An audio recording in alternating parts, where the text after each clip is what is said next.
Hello, everyone. This is MMA Interesting Prospects podcast. Today, our guest is Dane Silva, who will be facing Rafael Barboza on LFA 161. Hello, Dane. How are you? Good, good. How are you, man? I'm good, thanks. Dane, your opponent seems to be a really good challenge because he fought for LFA title before.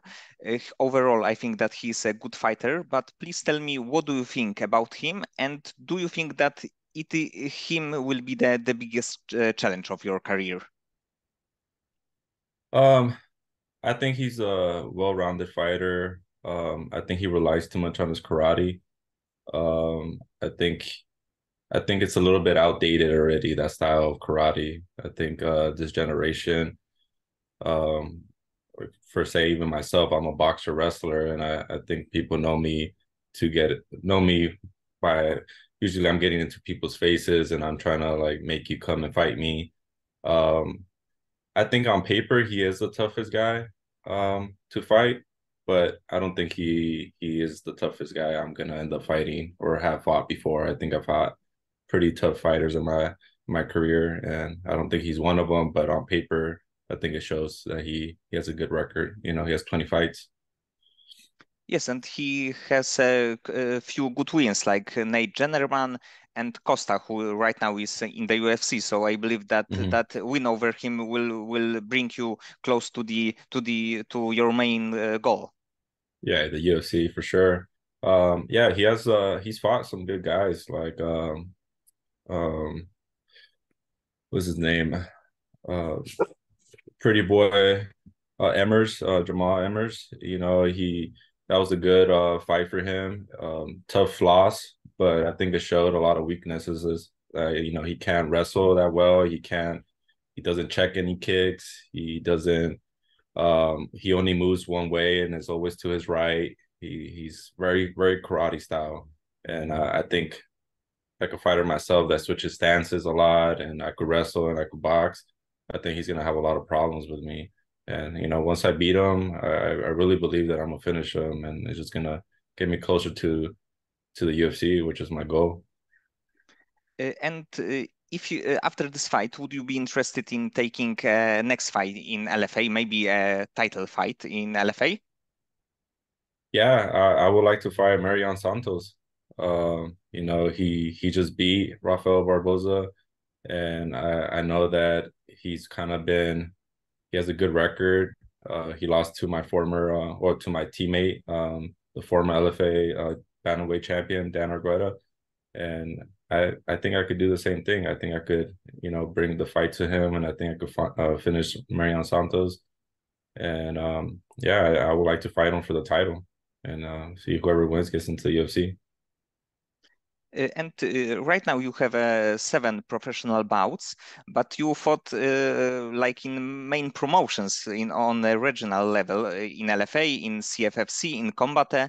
So please tell me, what do you think about all of this promotion and which gave you like the best experience? The best experience, uh, I think LFA for sure. Combate was a tough promotion. Very strong fighters there. Uh, Fighting Alejandro Corrales was a really tough test for me. He was undefeated. We're both 2-0. I took it in 10 days notice, and that was a hard cut for me to make. And but I'm glad I was able to finish him. I finished him in the third, and I think I had also a great experience in Combate. So I would say Combate and LFA are probably like my best experiences. And overall, in these seven wins, you have a few really good wins on your record, like Johnny Soto in your pro debut, Corrales in a Combate fight, Legend also in LFA. So I think that even being 7-0, you fought not only like no names, but you fought really solid guys on this promotions. Yeah, Elijah Leggett was probably my toughest fight, and I think Elijah Leggett beats Rafael Barboza. You know, I think Elijah Leggett beats a lot of the guys that I've beaten. He's for sure one of the toughest guys I've ever fought. could take a punch. You know, we both went to a war. You know, I have a lot of respect towards that guy. He was a point where we both had to test each other and see who was gonna make it out of there. And I think it was a close fight, but I think I won 2-1. Um, and yeah, I think there were still really close rounds to judge, and I think he's probably the toughest fighter I've ever fought. And with this fight, I think that it's also a good chance for you to show your boxing because Barboza never was knocked out, and because how great your boxing is a chance for you to finish him, and it will be a like big statement for the UFC or any other organization. Yeah, I mean, I'm I'm Mexican, so I grew up boxing. You know, it's in my blood, and I think he's gonna have a lot of trouble feeling the pressure of a boxer. And I don't think he's gonna be able to deal with it. And especially if I start attacking his legs, and once I start going for that liver shot, once I start hitting his body, his hands are gonna start dropping, and I don't think he's gonna be able to take so many shots. And yeah, I mean, if I could knock him out in the first round, that would be great. But I plan on making him drown for 3 rounds. I want him to feel the pressure for 3 rounds. I want him to be like, damn, I'm gonna have another round of this. And yeah, it's gonna be a big statement once I finish him.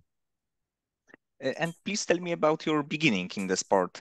Was it MMA the first combat sport that you ever train, or did you start with the boxing? Yeah, I grew up boxing. I come from a boxing family. I started boxing when I was 4. And my brothers wrestled in high school, really good collegiate wrestlers.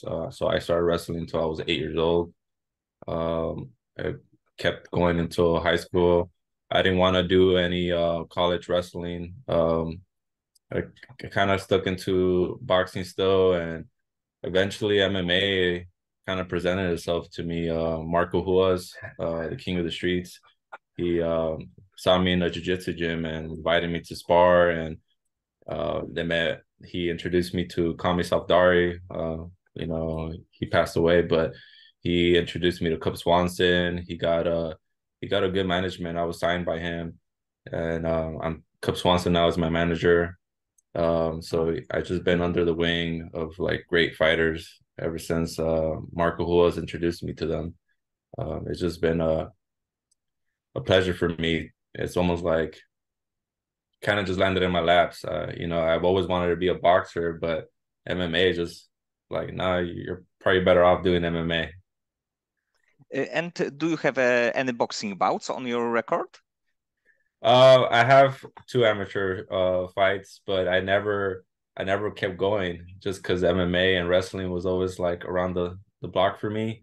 So I just kept wrestling, doing jiu-jitsu tournaments. I took second in the North American out here, but I never fully committed to having a lot of fights. I wanted to go pro really early in boxing.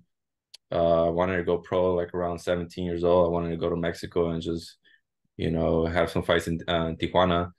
But I guess life had a different plan for me. You know, MMA was maybe just destined for me and not boxing. Yes, but results are great right now, so so probably Yeah, it was a good choice. yeah. And where do you currently train? So I currently train at the UFC gym, and I train at the Dan here and there with Ben Jones. I formerly were training at CSW with Eric Paulson, but right now I'm training at the UFC gym with which is Cub Swanson's gym. And he's my head instructor right now, and you know, making sure everything is going correctly for me. And yeah, so there and Gracie Barra and Irvine. Yes, and Cap Swanson is also actually a legend of the UFC of the smaller weight Yeah. classes. So I think that like taking a knowledge from him is like unbelievable thing for you. Oh yeah, he always surprises me. Like I think I'm pretty knowledgeable when it comes down to my striking, and he's been doing boxing. He's been training with Joel Diaz out in India for 10 plus years, just straight boxing. His boxing is one of the best boxings I've seen. He's always teaching me little tricks, little setups, and his experience is so vast. And I'm always so grateful when he teaches me something because it really catches on for me. Yes, and he even fought many years ago in WEC, and he Yeah. in like 12 years ago he was like top guy, and for so many years he was like top five of featherweight. So it's Yeah, he's always been there. Yeah, he's yeah. always been there, top guy. And, he's 38, 39 right now, and he's still in the UFC. It's still amazing that he's still competing with the top guys in the world, and he's already been doing it for so many years. And for him to still be that experienced, to still compete, to still be able to compete with the best guys in the world, it's incredible for me to watch that. And right now, what is your favorite part of the training? Um, I guess the favorite part for me is sparring. I'm normally sparring at the end of the week. Um, I take Thursdays off and to recover, and then have a healthy and 100% sparring on Fridays. And I enjoy it because I get to see what I've been working on the whole week, and I get to see everything that I've been visualizing. Um, and this whole couple of weeks, everything that I've been wanting to do, my game plan has been coming out to be successful. And I end my week with a good note, so I'm happy about that. So I'm always looking forward to Friday to be able to spar and see how well I'm doing. I'm like, okay, you're doing good. You're on the right track. You're doing exactly what you need to be doing. So Friday is like the main day for you. Yeah, Friday's the main day for me because I want to end it on a positive note. I don't want to end like super tired, or I just got my butt kicked or something. I want to end doing the things that I've been visualizing the whole week, the game plan. Cub was coaching me today. He was on there making sure that I was doing the game plan, and everything went perfect. I had a good session today. I did 5 rounds, 5 5s. So I did like a championship fight today, and I was able to break down all my opponents, do everything that I was supposed to do. So I feel great. And for you, is it a main goal for you is at the UFC, or would you be interested also like going to the Bellator or PFL? Main goal for me is the UFC for sure. I wouldn't be opposed to any other promotion. Maybe one championship is something that I've always kind of liked, just because of the arenas are so big, and like the crowds are so big, like Lumpini Stadium, something I would want to fight at. But yeah, for sure, the UFC is it's been always my main goal. I want to be able to one day be like a headline and be able to bring people, bring the UFC to the Honda Center. And because I'm 15 minutes away from the Honda Center, and I'm from Santa Ana, and I know that a lot of Mexicans and a lot of Hispanics would be able to come and support. It's a very proud race, so I'll be like super excited to support, and to be able to show off my skills. Headlining in the Honda Center has always been like a dream for me. And in the perfect world, when do you want to be in the UFC? Like next year, maybe in 2025? Yeah, I think next year for sure. I know the Contender Series is starting soon. Um, if I don't, the way I have things planned is if I get, beat Barboza, get into the Contender Series, and I could get in the UFC like that, or perhaps, if I don't get in through the Contender Series, have a championship fight with Santos or whoever. It doesn't have to be necessarily Santos, but um, whoever after Barboza, fight for the title and get myself into the UFC, by next year. Um, I'm not trying to prolong this thing. I had 7 amateur fights. I have 7 pro fights. Uh, I think I'm 26 years old. I'm barely peaking. I think I'm in the right part of my life right now where I know exactly what I need to be doing. Um, my last fight taught me a lot. You know, I think I'm very prepared for whatever comes now. Yes, and your last fight was actually a pretty close one. It was majority decision, but to be honest, it could go either way. So it's of course it's a loss, but it's like really close fight. Yeah, I mean, Kawhi, it was a disappointing fight for me because like perhaps like the fight that I had with Elijah. Elijah came and he showed me like, hey, I'm here to fight you. I'm not here to win a round. I'm not here to win 2 rounds. I'm here to fight you. I want to beat you. And that was the same mentality that I showed up to fight Kawhi. I wanted to tell him like, hey, I'm here to fight you, so come and fight me. And he didn't show up like that. He showed up like, I'm gonna win the round or steal a round from you and make you try to fight from behind. And if it was one championship rules, I would have won the fight. I broke him really bad by the third round. He was just surviving. If it was a championship fight, he would have not made it 2 more rounds.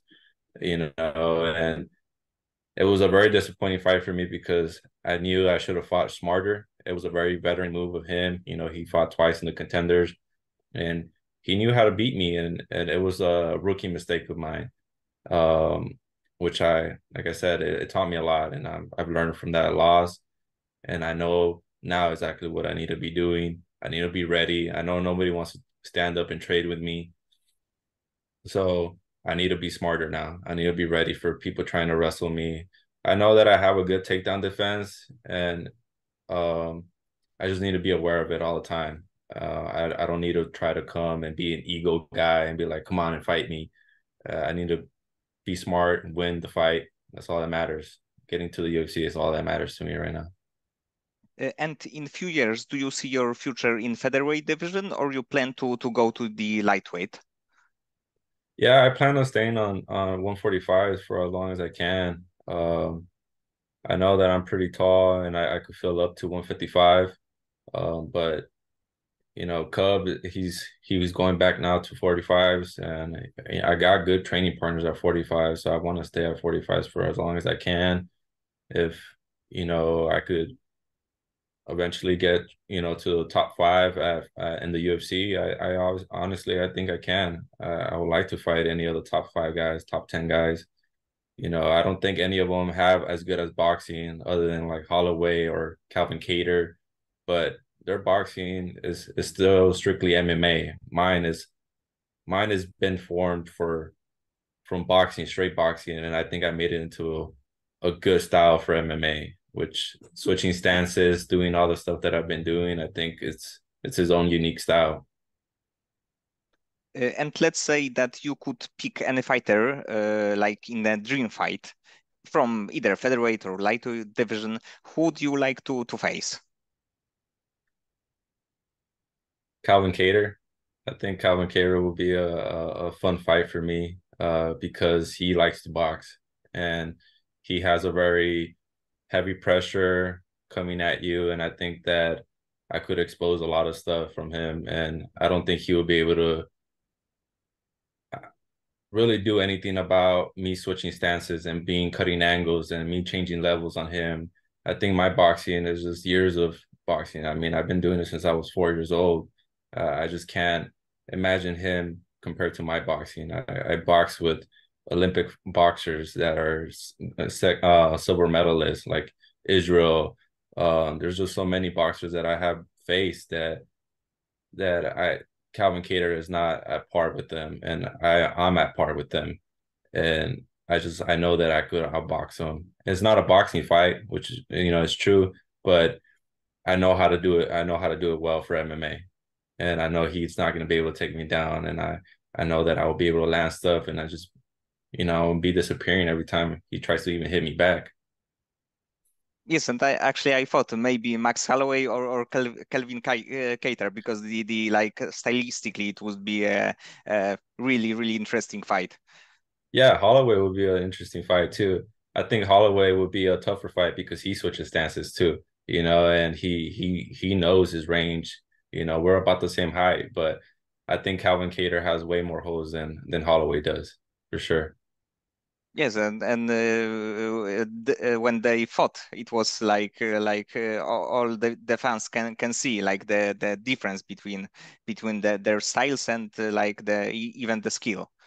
Even the boxing of it, because Kattar has been praised so much for his boxing, and then Holloway, he even said it in the fight, I'm the best boxer there.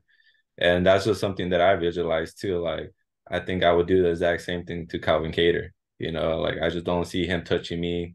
I think I'll be too fast with my footwork. I just don't see him being able to walk me down like he did to Giga, and I would love to fight Holloway. But I think it will be more of a chess match than it would be like how he did to Calvin Kattar. Yes, and it was a great highlight that I'm the best boxer in the UFC. It was something great to see in the middle of the Yeah, of the fight. yeah, I agree. And overall, what do you think about state of featherweight division? Because right now we have Alexander Volkanovski who will be fighting Yair Rodriguez. So what do you think about like top five or even this championship fight? The championship fight is going to be interesting. I think Yair has all the tools to be Volkanovski. He's very explosive, very fast. His jiu-jitsu is good. Um, but Volkanovski is smart and he's hard to hold down. He's has good control on top. Yeah, he has good footwork in and out. So I think it's just whoever gets their game plan first. And it's hard to get your game plan on Volkanovski. The featherweight rankings right now, I mean, the state of the featherweights, I think I think the top five are probably the toughest to break because there's Brian Ortega, Arnold, he just fought Holloway. Um, there's just a lot of good guys right there on the top five, but the top 10, I think is starting to, diminish a little bit. It's starting to shorten. It's not as tough as the bantamweight division or like as the 55 division, the lightweight division. I think the featherweight had a good run, but I think they're starting to get a little bit smaller. I don't see people breaking the top 15 anymore or the top 10 and being like, oh, that's a tough fight. Like Alex Caceres just fought Daniel Pineda, and that was for what, the top 15. I'm not trying to like be disrespectful or anything, but I will fight Alex Caceres. Uh, he's just a fighter that I think he's smart, but he's just kind of been. I just don't see him being a tough fight for me to be like, oh, I need to beat him to get to the top 15. It's not as threatening as it is for like the bantamweight division or the 55 division. The 55 division, one of my teammates, Rafael Garcia. He's that guy's an animal, and he's not even ranked yet. There's just so many guys that are so animals in the lightweight division, and they're not even ranked. The featherweight division, I don't see it being the same. Yes, so featherweight division needs some new blood. So maybe you will Yeah, be they need. you will be the part of this, like the new generation of guys who will be Yeah, in the rankings. I agree. Yeah, they need new blood. And what do you think would be stylistically toughest matchup for you? In the UFC. Yes, but Oh, also anywhere. overall, like maybe a wrestler, maybe. Oh, styles wise.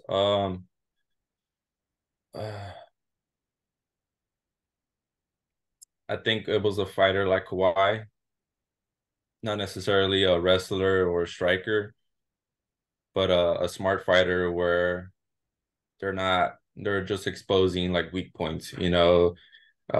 I think they gave him the first round because I had the pressure the whole time, but he took me down for like 5 seconds, and I got up, but that was him stealing the round. And he's smart enough to just win a round. That's all he cared about was just I need to win a round, make Danny fight from behind.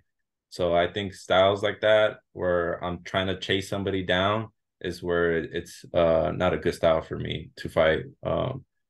Which I'll be prepared for it now in the future, but I'll still say that's a tough style to beat when somebody's just trying to run and trying to just win the round.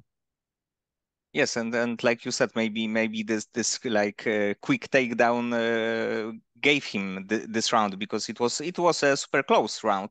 I actually Yeah, thought after this that overall it should be 29-28 for you, but it was really close. But like you said before, if we could score the fight as the whole, of course you would be the winner.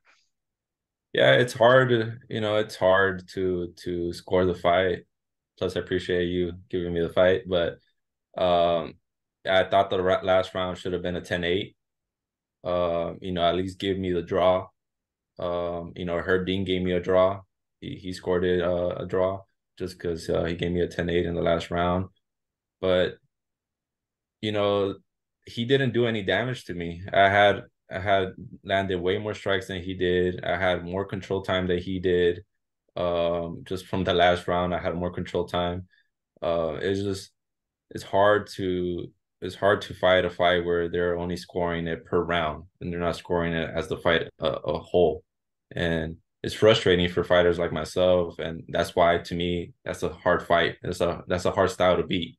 Trying to beat somebody that is only trying to win a round. In my head, no, I'm just trying to beat you. I'm trying to break you down for 3 rounds. Because theoretically that's how a fight should be. I mean, we're trying to simulate a fight in the streets or something like that. Um, I just killed you. You just lost. I just beat you because you broke. You gave up in the last round, and the only thing that saved you was the referee. But it is what it is. Yes, yes, but also I think that it will take some of the pressure from you because you lost this fight and you know right now that you know what you can improve, and sometimes when the fighter is undefeated, he's like focused on not losing, not winning. So maybe it will take some pressure out of you.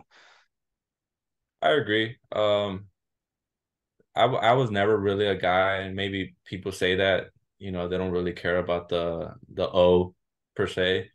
Um, I was I was more devastated because I knew what it meant beating him. Beating him gets me closer to the UFC, and I think I had more pressure on me beating him so I could get closer to the UFC than I had pressure of me being undefeated. And that was the only pressure I really had was I need to beat this guy. He already fought in the contender series, and if I beat him, I get into the UFC. And that was honestly the only pressure that I had. I was more concerned about that than I was about trying to maintain myself undefeated. Uh, I've lost in the amateurs. I don't.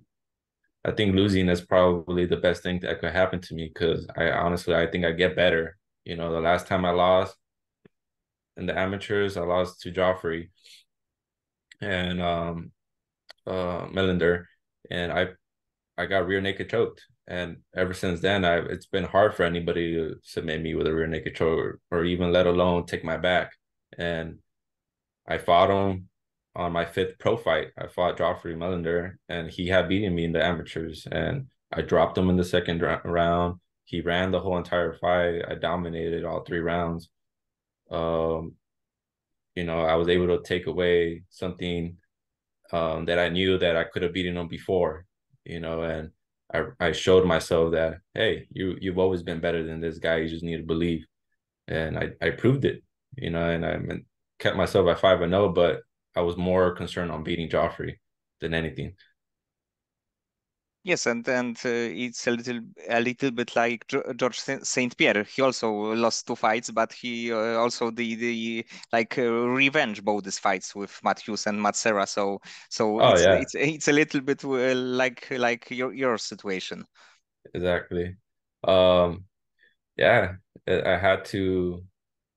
No, a lot of people don't know this, but I was inactive for like 2 years. I left the sport at 4-0. I had two herniated discs, the L4 and my L5 S1, and I couldn't even walk. I was on the verge of getting surgery. Um, I was in a very bad state. And I rehab, eventually got myself strong enough where the inflammation went down, and I came back and I fought Joffrey. I took the fight with a guy that had beaten me before, and I was hungry. I wanted to prove everybody that even though I was inactive for 2 years, that I still got it. I could still break people, and I wanted to prove it to somebody that has beaten me before, and that I had erased that mental block that I had. And yeah, I went on that revenge mode. I wanted to show everybody that Danny Silva is still there, and he's gonna be in the UFC soon. And how do you deal with the stress before the fights? Because you have a lot of fights right now, so you have experience. But do you have like some ways to deal with this stress? There's no secret. Honestly, I think it depends on the fighter, but I try to put myself before the fights uh in as much stress as I can. I try to simulate like my sparring sessions, or like if I'm coming out from the fight. We start far apart from the cage. Uh we go through the same things that we do in a real fight, just to simulate that stress. And then when I come to the fight, it's just like it has been on sparring. I still get nerves. I still get a little stressed out about it, but I just acknowledge it, and I tell myself every single time, this is what you wanted, So there's no like, don't don't cry about it, don't whine about it, don't get scared. You want to be here. If you don't want to be here, then just quit. I'm telling that myself. I have to be honest with myself, and I'm like, yeah, you're right. I want to be here. I want to fight. I want to win. So I just talk to myself all the time, and I psych myself out of it. So then, many thanks for this conversation. I hope that you will win this fight, and maybe you will get another fight in the LFA, and in the next year we will can see you in the UFC, because it will be a really good to see this kind of Yeah, style. man, I appreciate it. I appreciate it. Yeah, I think it'll be new for the UFC. And I think more people are gonna be being able to switch stances, be able to box more. Uh, I think more fighters are gonna be like this. I think it's a newer style. I think it's a hard style to beat. I think there's a reason why I was undefeated. I think there's a reason why Kawhi had to fight me a certain way. Um, but yeah, I think it's a style that's, I think it's hard to beat, and I think more fighters are gonna wanna mimic, and I think more people are gonna get inspired to try this style and maybe do more boxing. I think more fighters are trying to do boxing now, which I think it's awesome. I grew up boxing, and I think boxing is the best thing you could do for MMA. Get your hands as sharp as possible. Yes, and we can see this in your fights, the knockouts, or even if the fight is not ending with the knockout, the kind of boxing that you Yeah, present. I appreciate it, man. Thank you. Okay, so many thanks and good luck. Thank you. I appreciate it.